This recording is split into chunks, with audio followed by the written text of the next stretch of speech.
appreciate everyone's effort time. This is going to be today on Facebook Live, so if you're interested, absolutely tune in. And you can also revisit this recorded session on our YouTube channel. Check us out on our webpage as well. So before we get started, my name is Miriam Machado, and I am the Director of Education at the Frost Art Museum. And I want you to remember that while we introduce our guests and we're chatting, make sure you mute yourself or you raise your hand. And if you have a question, please feel free to put them in the chat. It'll be something that we'll be monitoring constantly and make sure that our special guests are able to answer your questions. So as I mentioned, my name is Miriam Machado, and it is a pleasure to have with us today two fabulous artists and Emily Afre, who is a fabulous educator, who works with me all the time. I couldn't do anything without her. And our artists today are Aurora Molina, which some of you already know that we've done previous workshops. And in fact, she is an artist that is featured in our House to House exhibition, which is currently on view. It will be on view physically, where you can visit by appointment until February 7th. But if you'd like to first check it out, you can all go to our website and check out our 3D virtual tour. The other guest that we have today is one of my favorites too, is Pip Brant, our FIU professor, art professor who works in fiber arts. And we're gonna learn a lot about the history of women working in textiles and sewing, threading, and also what's happening now and how these different techniques and art making forms are helping us through the most difficult time we've ever lived in. So we're going to explore that. And then also we asked some of you, and I don't know if you've seen it, we asked you to bring in something that was torn, that needed mending. If you do have it, keep it close by, because we're going to jump into that later on. But first, we're going to start a conversation about the history and how this all has been evolving over the years, especially with the women's right to vote, which is what our House to House exhibition is about. Now, we're going to turn this over to Emily. And Emily, I know you have some information that you want to share with all of us. Bring us up to date with how all of this sort of began and evolved, and how this art form is so powerful. Thank you, Miriam. My name is Emily Afre. As Miriam mentioned, I'm the education specialist. I'm happy to be here alongside artist Aurora Molina and FIU professor Pip Brant. So I will share my screen for a moment just to have some accompanying graphics here. All right. Here we go. It's always tricky to get this on full screen. So women, I don't know if you can see here, it says together for change, women's work is the women's fight. So women have historically been associated with sewing, knitting, embroidery, right, as activities of the household or women's work. Around the time of the suffragist movement, women were using their sewing skills as a means to gain financial autonomy and to also craft a voice for themselves in politics. The suffragists, of course, were women who were fighting for the right to vote, and their efforts giving way to the 19th Amendment. These women gathered together in the banner making process, as shown here, discussing the issues at hand, right? And exchanging ideas and devising a plan for change. They even communicated with suffragists overseas to develop strategies for their plans. In a way, this idea of unionizing builds community, and community is an integral element to protest or the fight for change. The suffragists were really thoughtful too in their creative process.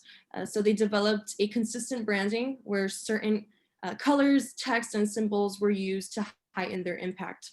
For example, Kansas sunflowers inspired suffragist Elizabeth Cady Stanton and Susan B. Anthony to incorporate yellow and gold into the women's movement. And when we see the color yellow, it doesn't necessarily feel like a warning, but it does call for us to pay attention. I'm gonna go ahead and move over to our next slide. Okay. So it's not over yet, right? I think it's important to note the power of text and image. This is why signs and posters are so crucial to protest. And the message is direct, right? So you can see words on a piece of paper, and you might not necessarily do anything with the information that you just read, but the point is that you read it anyway, and that still gives some level of impact, right?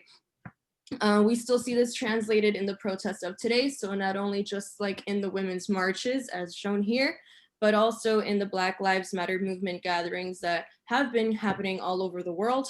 Now people of all colors, genders, and walks of life are coming together in the name of social justice. So it's not just those groups that are underrepresented, but also those that are seeking to fight for equity as a whole. So yeah, I guess that would be the little intro Wow. there. Well, thank you, Emily. Absolutely, and and these are the ways that we can come together and actually, discuss these things in a way that is conducive to change. It's not confrontational.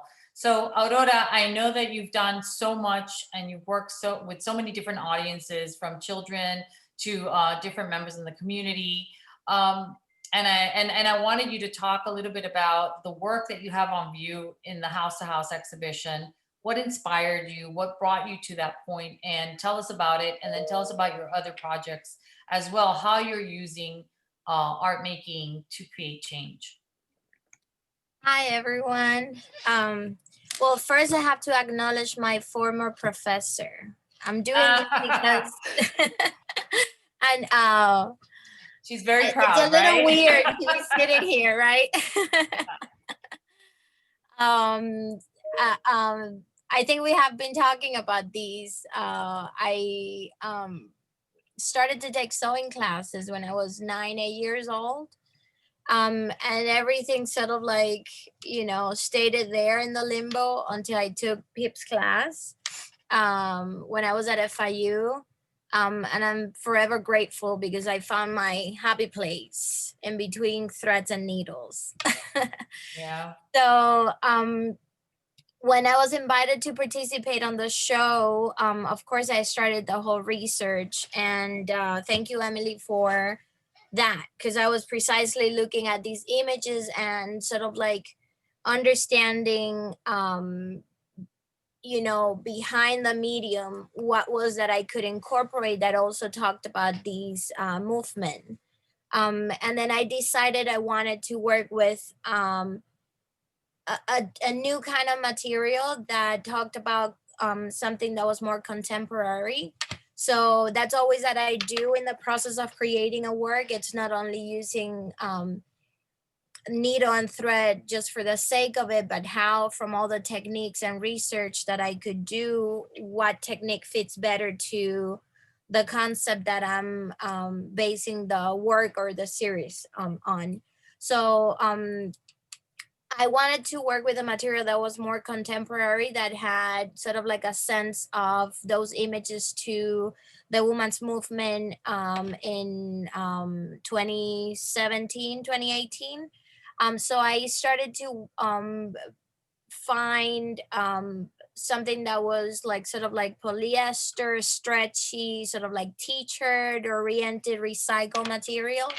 And that's what I chose as a medium. And then I took a picture from a friend of mine that she was at the Women's March, and I wanted to be there, but I was pregnant. So it was a long journey, a lot of like super exciting and overwhelming feelings that I don't think it would have been good to experience. So I did it from afar.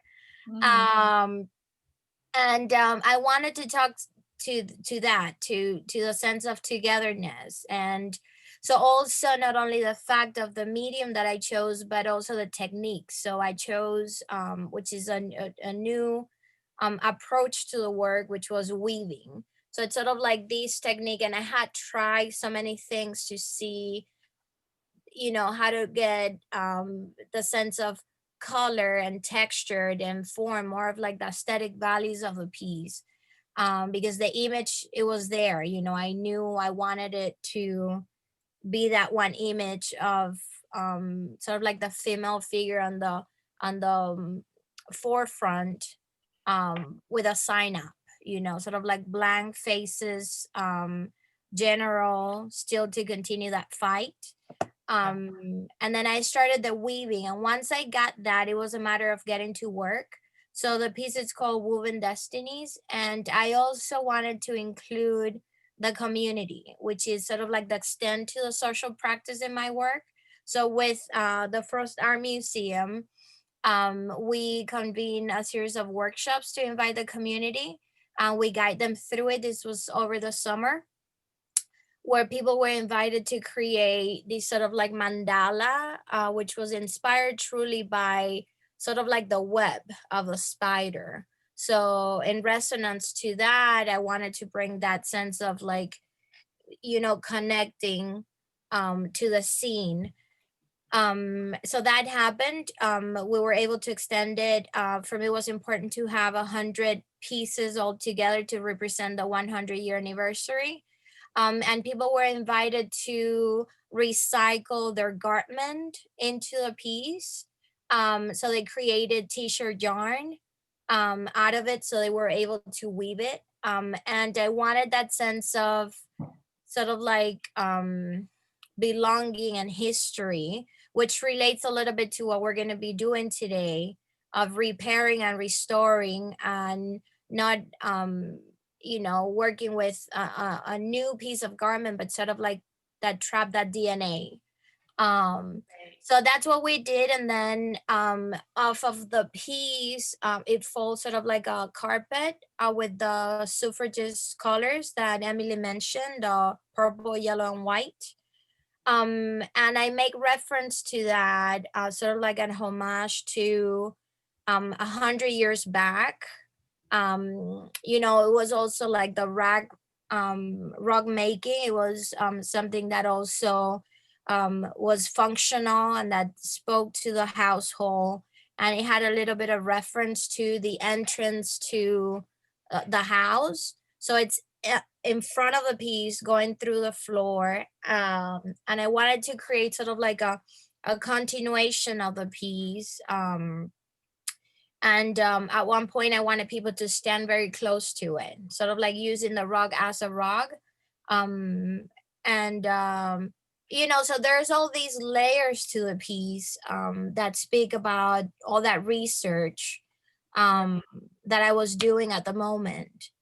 And then, you know, many things develop from there, but we're going to tap into that.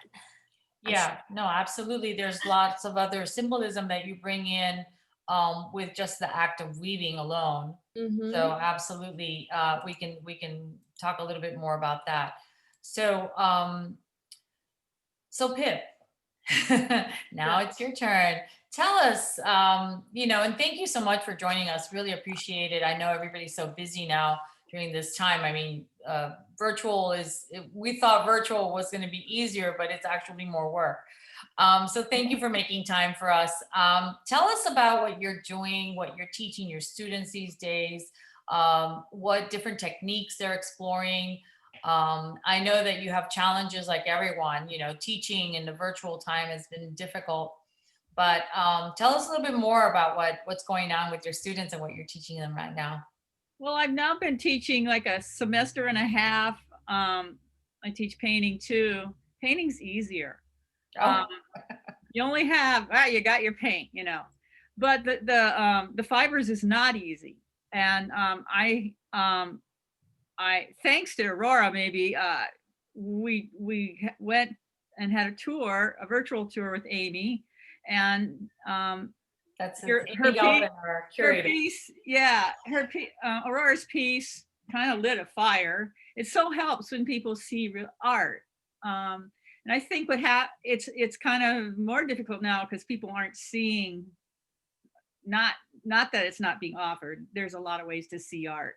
And I've been trying even get them, it's not a big deal to look at Instagram to be totally like, wow, you know, But so I've never done weaving before. I barely know how to weave. I know how to weave how Aurora's doing it, no, but and we made our own looms, because I don't, the complicated ones, that's not happening for anybody. But that was the most successful thing. And we also did patching, which I'm going to show you. That was kind of like iffy. Right. And the time seemed to be a problem, or understanding, because I think I did all kinds of PowerPoints to show them how to do it. So you started with the weaving. Well, and then actually you went into I start with embroidery. Embroidery is Oh, always, okay. So, and we do have an image that can go with what that looked Yeah. like, correct? embroidery is like a, falling off a log. And it, I don't know, there's one on there somewhere. Yeah, I made those. We made those last semester. We made masks, as there didn't seem to be any around. Oh, wow. And I normally teach things about surface design in a class when I can be there in person. So this is a silk screen, kind of made with a low tech way. I don't know if you have, yeah, this is a show I was in. We'd have to go, this is actually, I don't know if the video will play. Looked like it might. There was an arrow. Well, this is a piece I did it's a 208-foot long rug, and it's the path of the caravan that Trump was complaining about, that was going to the Texas and Arizona border. So those are Cruel. Well, the picture's great, but it's a video. Let's see if let's see if Carmen can click on the video. I don't know if it'll play. There's another piece. That one will work. That's a close-up of it. It's a really long runner rug. It's Bulgarian, and it's about 100 years old. Wow, the fabric, the actual fabric. Yeah. Wow. Those are a pathway, or routes that people were taking. They had started in Ecuador, actually, and it's sort of sewing it. The act of sewing it was like. Each step was taken. I know it's not as hard as, I can't imagine the hardship of having your children and just barely anything on your back to escape being murdered by gangs or whatever they were. I don't believe that they just want to make more money. I believe that they want to escape danger. And and we're not going to listen to that because of the current attitude. But just the act of doing it, I kind of was worried about the piece. It's really long, and but I was worried about, like, it's too minimal. And I think there was many times I thought there should be more in it, but no, you can get the feeling that this is an arduous thing from looking at it. So let me reiterate, so I make sure I understand what you said. So this cloth that you're using here is 100 years old. Yeah. And then you embroidered on it your design. And it was how long? 208 inches. Wow. Well, I showed it at FIU, and they have a really tall ceiling, and it was like the apse of a church, and it went. Because I said, "Oh, you can drape this on the floor." It's kind of difficult to figure out. I couldn't even photograph in my house because it's too long. Right. And, but they just displayed it beautifully, and it's kind of monumental. Yeah, no, definitely with that scale, it's I don't know where it went. They were going to try to have it shown in New York, so what happened. Wow. So your students learned about this, and also learned how to embroider to create designs, like you were saying, surface designs. Right. These are French knots done in virgin Persian wool. Wow, virgin Persian wool. Also, fast. It's I had some from going to flea markets, and I said, "This is just amazing." And then off to eBay you go and you buy a whole bag. So, you know. Wow. Wow. Yeah. So, what's on the next slide? What's your next? There. Oh, Oh, that's wow. Is that one of the faces? Yeah, that's one of the projects we had, is to take a photograph and transfer it on a cloth and then embroider the heck out of it. This is Breonna Taylor, a portrait of her. Oh, wow. And wow. Well, I would be remiss if I don't interject here a little bit about that Aurora's project with the children that we all participated in. I know your students, I know Gretchen's students were participating. Your students did too, correct? I don't think so. Oh, Yeah. okay. There's still a chance, Pip. They can still do it. She still has opportunity for them. I think I lit 2 of them on fire. They're brilliant. Wow. I hope you see them later on. So this is fantastic. Yeah. All right. So we'll go back to the project later, but this is fabulous because they had to transfer the image onto a cloth without it being pre-printed or anything. So they had to work on that. Yeah, so it's photo transfer and lots of technical stuff. You don't have to draw. No. Did the students get to pick their own theme of what they wanted to portray? Yeah, they didn't do any. They didn't do. Actually, one I really liked just took a photograph and she sewed on the photograph itself. Oh, wow. And it was amazing. So it's sort of odd how they take my instructions. And sometimes it works out good and sometimes it's like it was, kind of not, but that one I loved. It was great. I'm sure that students were able then to, like we were saying at the beginning of this session, is that if she chose Breonna Taylor, she probably had an opportunity to talk about how she felt, I have to back up. This is my example. Oh, okay. I do the projects along with them. Okay. Yeah, sorry. This is something. It's assignment I gave them, but I also did it too. So. Okay. Yeah. I mean, I gotta know how much it makes somebody suffer. Yeah, so that's all about the grade. I found it pure joy. It's not very big, and it took about 3 days to do, and it's hard to stop. But maybe that's my personality. Well, I think it's something that I wasn't as familiar with fiber arts as I am now. Not only do I love the artists that I've met, like all of you, but I think there's something about it that is so soothing, so it's so therapeutic, and you cannot help also think about what you're doing, the subject matter. Why are you doing this? It helps you really process over and over a period of time without having to make quick judgments or quick comments. You have time to process. And I think you come out on the other end with a beautiful product. Maybe, it's not beautiful to others, but it's beautiful to you because it's an experience that you had. Right. You went through this process of learning and then doing and using your hands. Yeah, I've painted so long that this is painting to me. And I try to teach my class like that, like use the stuff you learn in your other classes for this. This is not that much of to me, I get kind of radical. This is not a stepchild medium. This is not something that should be marginalized, women's work and all that. Men have jumped on this big time lately, and maybe that sort of makes it upper level, gets it to the craft and up to the art.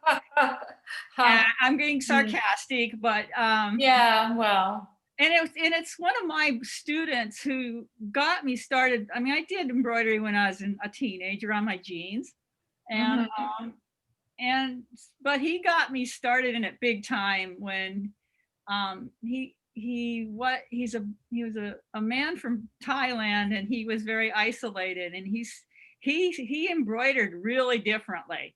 And he didn't do any of the rules. He made it up. He had a giant quilting hoop for a hoop, and he said he would go to Starbucks and embroider, and men would come up to him and say, dude, you're a man, why are you doing that? And I don't know if you remember Billy, Aurora. Do you remember Billy? Okay. Yeah. And he was always, he had some like sad thing going on all the time, but I mean, he missed his country. And but yeah, he would tell me stories like that, and he wouldn't be fazed by that. He's not like an American boy or man. He was not fazed by their surprise that he had a needle in his hands. Mhm. So I have to kind of joke about that. I really like it when I do have both genders or all the genders of in my class. Yeah. It's Well, not yeah, just it's a totally inclusive practice. You don't have to be one thing or the other. That's the whole point. nothing turned. The point is, it's turned not women's work. It's something that's much more important than that. I mean, we've had artists in our collection that have been using Japanese methods, actually. It's called tamari, and you have to know a lot of math. So I'm interested, but I'm like, no, I don't really like math too much. No. But you need math in order to be able to do it.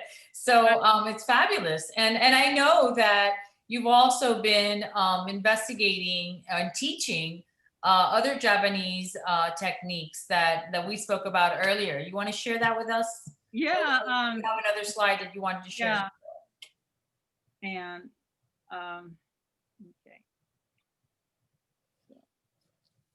This is the sashiko. Sorry, I misspelled the word on this.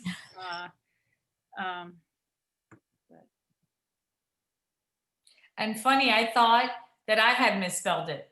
No. So I changed mine. Sorry. Because I thought you had it right. So I had it wrong. No. There you go. So it's sashiko. I'm sorry, I misspelled it. I don't know. Anyway, that's why you were my favorite teacher. And I've had the library buy a bunch of books on this, and I saw it, and this is just beautiful. And it's a very beautiful way of mending. It's pretty demanding. And go to I got an Instagram thing somewhere at the end here that go and look at it. There's special thread that they use. Let me, I don't know if I get that. When this started, it was in the Edo period. Okay. Which is 1615 and 1868. I hardly know anything about Japan. I've never taken an art history class. And then it's sometimes you can get kind of sheepish about appropriating things. But I think in the case of fibers, that's silly. And we have batik, we have things, we have applique of all kinds of different cultures that come in. Fashion designers are always stealing, for that matter. Yeah. But people used to, you'll see if you watch the video that's going to be attached to this, people were getting kind of junk cloth from Europe in Japan, and they'd get this, and some of the things they mended are hundreds of years old. The farmers would mend them, and they would. There's another word for this. It's kind of a side thing called boro. Some of these coats are worth thousands of dollars. B-O-R-O. Yeah, B-O-R-O. And it means garbage. They actually took they unraveled like the cloth and made the thread that way. Wow. Talk about recycling. That's the ultimate recycling. They totally recycled. And most of their work is indigo. That's kind of a dye that they had access to. And the needles that you can buy from tulip are really beautiful. They are really slippery and long and really work. There's some equipment you can buy that's very, I call it fetishy, very, beautiful equipment to do this. And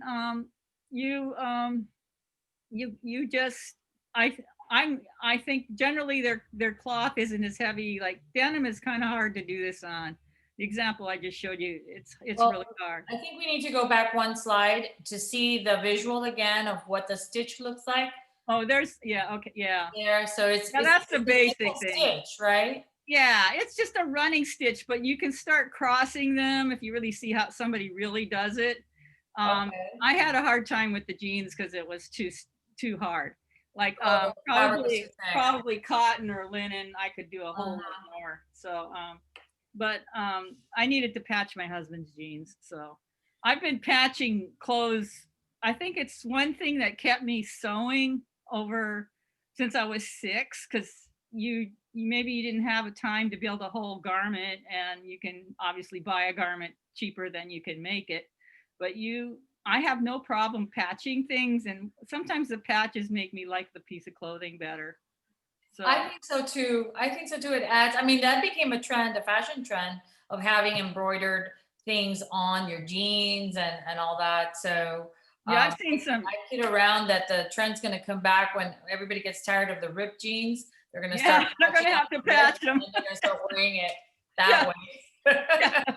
Yeah, I was just trying to cause like a craze within the class, you know. Yeah, Because yeah. clothing is really energy using, resource using.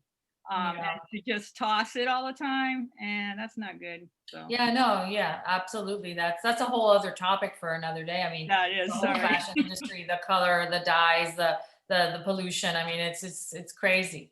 Yeah. So let's go on to the next slide then. I know you had a couple more that you wanted to show. Yeah, that's the thread. Hmm. Keep going, And then the types of needles and this is, everybody's going to have access to this PowerPoint after the end of our session, so you right. can always go back and spend some time if you I mean, want you to could learn how just to do start it. out drawing things. I have one of those markers there. There's a piece of Boro there. Yeah. That's a contemporary art piece. It's really rough, and of course, I like that raw stuff. So is this all hand stitched, or Yeah. is anybody using a machine here? No, that one's all hand stitched. Oh wow. That's why I kind of looked into this for the students, because we don't have sewing machines. No, of course. Unless they have one at home, and actually when they have them at home, they're having, you know, I only have a couple that actually were approached it, but yeah, that's I'm not sure what's going on in the middle there, but if you kind of look around the peripheral, that's it. You can see this has to be, it has the feel that it was added on through a long time, you know. Right. I actually have a question. The materials, like the fabric, is it always like old fabric, like used fabric, or can it be new fabric? Like, is there a difference with the significance that maybe old fabric has memory, new fabric is now collecting memory? Should you use so any material you use is going to kind of determine the look of it. There's no rule that it has to be old, and just traditionally Boro, there I spelled it right, and Shishiko is kind of generally on newer fabric. I'll just put that nowadays, but the Boro is, man, these people just scrounge it, and some of these coats were even doubled as mattresses. And you could have your whole family in bed in this coat that these farmers had. This was, once considered a very, poor person's craft. Well, I think it's interesting that Japanese soldiers, Japanese culture is so amazing, how they came up with the idea of, let's just keep mending and adding patches to our uniforms, but it doesn't look messy or ugly. It looks, it's nice, organized, and that way they could continue using them. I mean, that was something that was a need, but it's also the way they approached it. Yeah. I know, I'm sorry. I mean, you can see this is a new one because there's even that little bit of color that's at the top there. Right. Like I said, I don't know what's happening in the middle there, but you probably have seen these at the art fair. And that almost looks like a piece of Central American weaving, a fabric. On top. And I don't, the gold lame there, I'm not sure what that is. That's added too. So you can adapt this thing to your needs, you know, and your material. So speaking of that, if you did bring something that you wanted to practice a stitch on, by all means, you know, get ready, bring it out. So now you're going to have this information that you can go back to, but if you wanted to try it now and then maybe share some of your thoughts as you go through the process, be fantastic. Also, I know that we have a lot of friends from the Fiber Artists of Miami Association, which most of us here are also members, and it's a new organization. And I wanted to see if Aurora, you had a few comments you want to share with us, because I think not everybody knows about them, but so far what I've seen is fantastic. So how did this FAMA or FAMA come about? Well, you know, like everything, it's connected here. What Pip was saying about the fabric, and you know, the same historical value that it brings to the piece, that's all part of even the exercises. You know, we practiced during the lockdown with a group of art teachers, and it was with Alina Rodriguez. She's also co-founder of FAMA. And we were planning these beautiful workshops during the spring break last year. And all of a sudden, like, we got, you know, the pandemic started, and we were, you know, we couldn't get together. So we started to do it online. And because we had to think alternatively about who has fabric, what kind of fabric, what's recycled, what do you have in your closet, you know, and everyone sort of like went and did like closet cleaning. And I think that's where it started. We started to get like, you know, I got like 20 shirts from my husband. It's like, okay, I got to make something out of it. And I was thinking about the piece. I was thinking about the piece for the frost without even having contacted the company that I work with after, Ganchet, which supplies the leftover yarn from the fast fashion industry from brands like Sada and Bershka in Spain. So I just started to think about that t-shirt, and that sort of like the collecting of the memory, like Emily mentioned. But all these things, when it comes from the household, they come from you know, the things that you have around. So we knew every teacher had a needle and some thread, but we couldn't have access to the store. So we started to make threads, t-shirt yarns, recycled threads, and started to weave. And we started to talk about how they could translate and take these into the classrooms. And some of them took these and created new curriculums.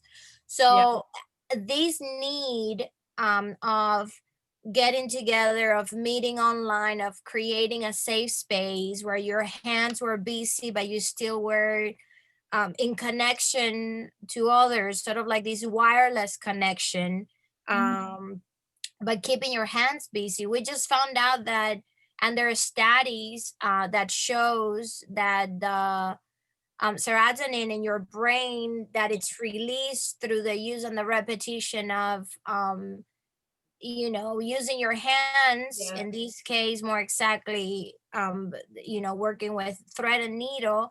It just helps soothes you, you know, it helps calms you. So, and I think that's what I got hooked on fiber art, because it did happen. You know, I was frustrated over I couldn't talk. It had been here recently, and then I hit this medium. It's like, that's it. This is the way that all of these stress I can communicate it with. So talking to Alina, and then I have Evelyn Politzer, the wizard of the knitting tools. She calls me, and we had done these workshops, and then they didn't know each other, but I said, Evelyn calls me, it's like, I've been researching, I think we're ready to open up like some sort of like association or network of people, like-minded people that work with fibers. And I said, I have been doing this thing with Alina, and there's definitely a demand for it. So I think the time is perfect, and we didn't care about the pandemic, and we just, Evelyn started to call people. We started to like, reach out. It's like, let's meet online, let's see what happens. And the first meeting we had like 30 people, and I remember we hung up, and it's like, do you see the numbers? Was it really like 30 people? Where'd they come from? Yeah. Oh, absolutely. I wanted to just share with everyone. I mean, Alina's with us today, and also thank you for a lot of FIU professors are there with us too. Thank you for joining us. That part of your mission, of the FAMA mission, is that it's education and the advancement of the fiber arts as an art form, but that it's welcoming like-minded creatives in a unifying local fiber arts leaders and enthusiasts. So it's a great social space without being actually socially together, but you're in the same space, but you are actually spiritually and connected virtually, so that's fantastic. That is a resource that I hope your husband didn't mind that you took 20 of his shirts. No, I'm still for more. Because you're an artist, he probably said, okay, fine. Maybe I couldn't do that, I don't think, but I could try and see what happens. It's like, it was too funny because when on these workshops, they were just like looking at their sons and daughters' closet and asking permission. You don't wear that. Give it to me. It's like, I'm going to turn it into some yarn. Wow. So, awesome. it all happened. Before these with Evelyn, we had been doing, it was an initiative, which it's what these sort of like workshop or space, it's Threading Thoughts. And we had been doing different events, sort of like inviting the community to be part of, and it's completely inclusive. You could be an artist, you could be someone that's curious about, you could, just run into it and discovered it. So we had done a couple of workshops at the Coral Gables Museum. In June, there is the yard knitting in public places. So we have been doing it for a couple of years. And I think, we were sort of like preparing for it. We got ready for it when the time was right. And I think with the pandemic, since everyone is more indoor, we're just automatically looking for something other than, the online and the screen to get busy, to get inspired, to mend, to fix, to make. So I think we're living in a great time right now to sort of like conquer fiber art and stop asking permission or legitimacy for it. And that's what I think FAMA was so successful, and everyone was so responsive, because it sort of like it took the space, and people were ready for it, and they just jumped at it. So, I had been doing the whole research for House to House, and I had the opportunity to use a gallery space. And within a month and a half, we started to sort of like brainstorm a little. We put the idea of the 100 years anniversary of the women's right to vote as a global theme for everyone to sort of like investigate, or see what the sort of like the subject matter brought them, or where they arrived and how they could approach these through arts. Many people, we went and showed the banners that the suffragists were doing. We talked about the history of it. Pip had been a great you know, a participant on these, in that she brought a lot of like knowledge to it too, and share it with people that had no idea. And they just make them more curious to investigate. So we put up this open call. We had 40 people committed to it. The space was large enough to host so many pieces, but we had no idea what people were doing. So the day that we received all the work was, you know, a big surprise. And it was a very good surprise because all the works were extremely well crafted, well thought out. Everyone was able to sort of like, you know, go inward and see how these um, idea of the 100-year anniversary of the woman's right to vote, of sort of like emancipating this idea of the woman being and coming up front, spoke to them. And it was a very complete show in that many people were able to you know, investigate different subjects and different historical points, and bring that up and have it you know, stitched in their work. So it was a great show. We just had an article that spoke sort of like in general terms about the show and Fama in the New Herald, El Nuevo Herald, by Adriana Herrera last week. Oh yeah. And it was beautifully written. And I was in a show also with Pip that Adriana put up at the Coral Gables Museum. And she's someone that has investigated fibers and have a vast knowledge. So she was able to sort of like, you know, contextualize that globally, Right. and talk about the importance of it. Well, So, you know, many things are coming from it. Now we're sort of like, after that show, we're, you know, I think we're sort of like thinking and scheduling new things. But Fama, it's definitely a safe space for everyone who wants to come in and not be judged where you know or have the knowledge or you're a beginner. And we're creating and crafting different workshops.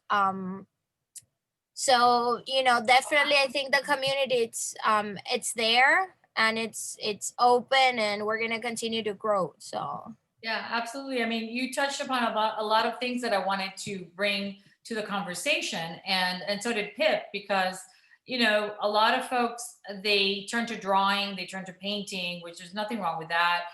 Taking photography is also a wonderful way to heal, because you start to look at the world through a perspective that you may have not noticed before. So there's just a lot of, you know, really self-discovery there.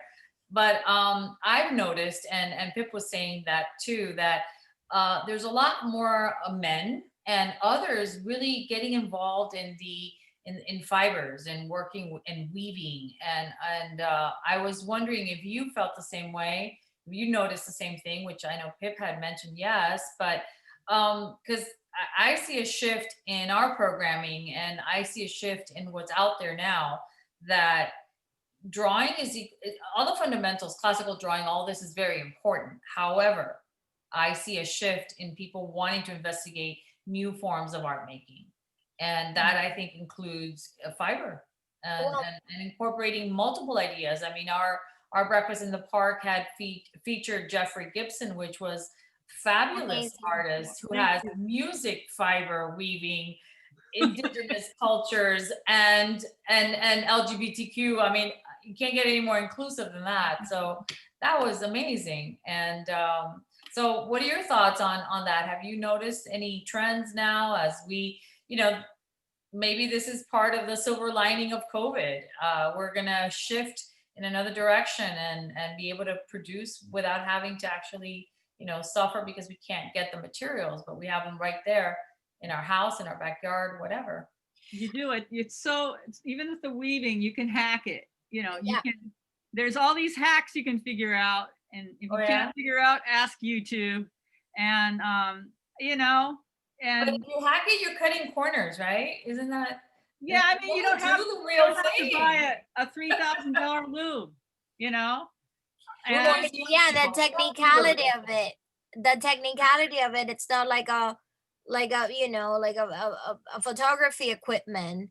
It's Yeah. just a needle and thread. And even, Right. you know, um like the first needle that that it was it has been record of, it's like the spine of the cactus. When you break it, you get the fiber from the center, and that's how they started to with the to do Wow. the fishing lines for it. So all of these starts out of necessity. um So if a my cave, only if a cave person could do it, you can. I mean, if you even look at caveman person technology, Yeah. it's amazing how they fashion things, and they just picked up things. So yeah, like you said about the cactus, you know, they're and it was amazing to discover it. Yeah. right. If you really want to weave, you can just get some palm leaves, like Sterling Rook did. And you know, I mean, I suggested to my students, they kind of didn't want to go to the store because they're in their 20s, they can wear a mask, but or they can order. But you can go out to your garden and get some plant matter and do something with that. Yeah, well, but I think that the driver here is that if you want to investigate it, that you investigate it with a sense of like a social encounter. So Right. you can talk with someone, or you can be near someone, or you can have a hard conversation that maybe wasn't that easy to just face to face, but if you're doing something together, it Right. opens up that door to be able to investigate or talk about other things. And that's what I think is the beauty of this art form.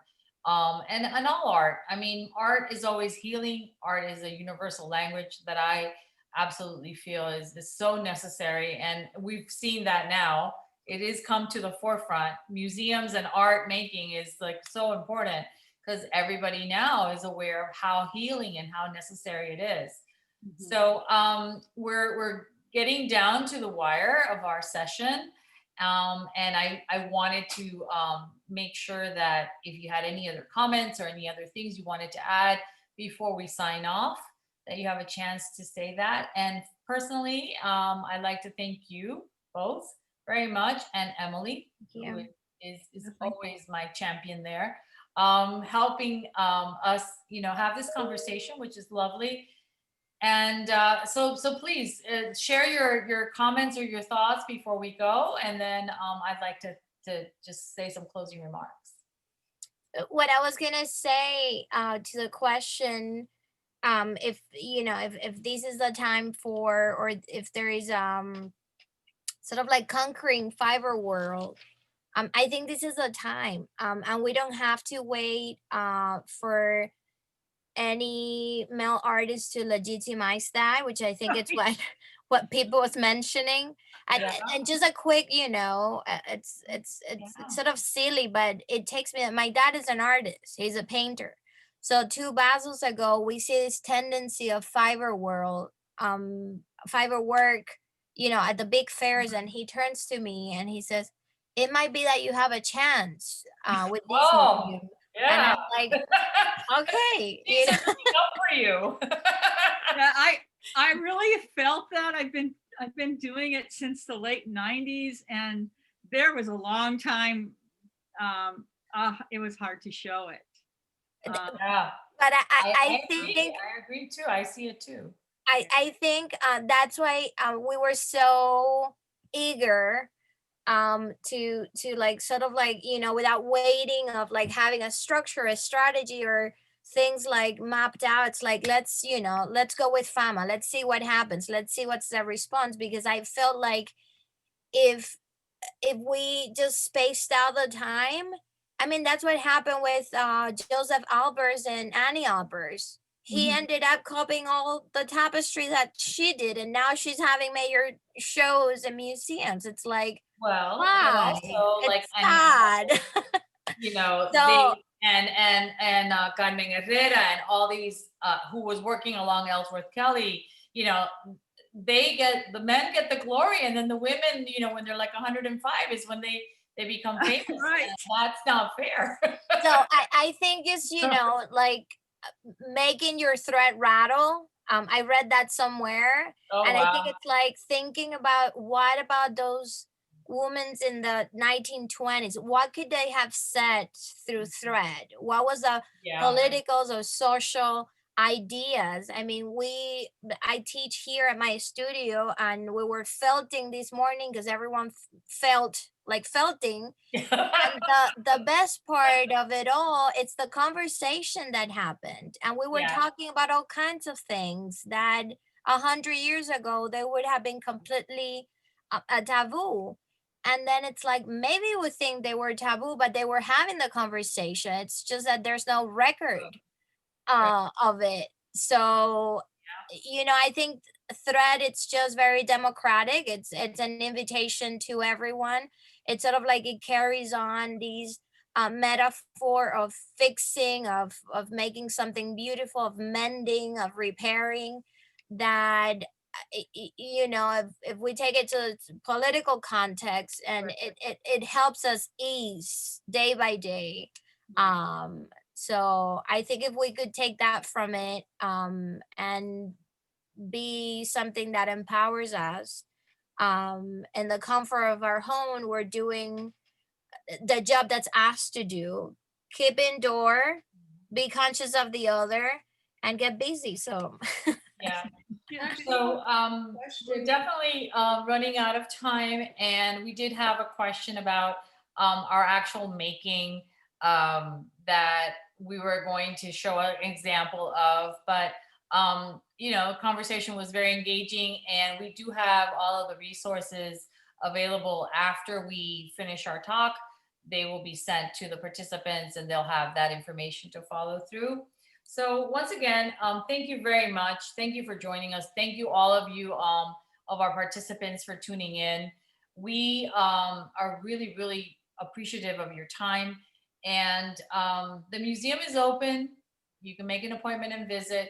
You can come and visit. We have all the galleries are full with fabulous, fabulous exhibitions. We just opened up one called Tesoro, from our permanent collection, curated by Mexican-American artist Pepe Mar. We will be physically closed December 20th through January 4th. So if you'd like to visit us before then, please make an appointment. Carmen is fantastic. She'll get you in. It's very safe. Everything is very safe. And I hope everyone has a wonderful holiday break. Thank you so much again, and stay well, stay safe, and definitely look for that needle, thread, and yarn, whatever, and go get somebody's shirt from your family. Right. Start a ruckus and take it and start needle or embroidering or something, or turn it into yarn, something like that. Thank you again, and I hope to see you guys very, very soon. Thank you for joining. Thank you, Miriam. Bye. Bye. Bye. Thank you. Bye.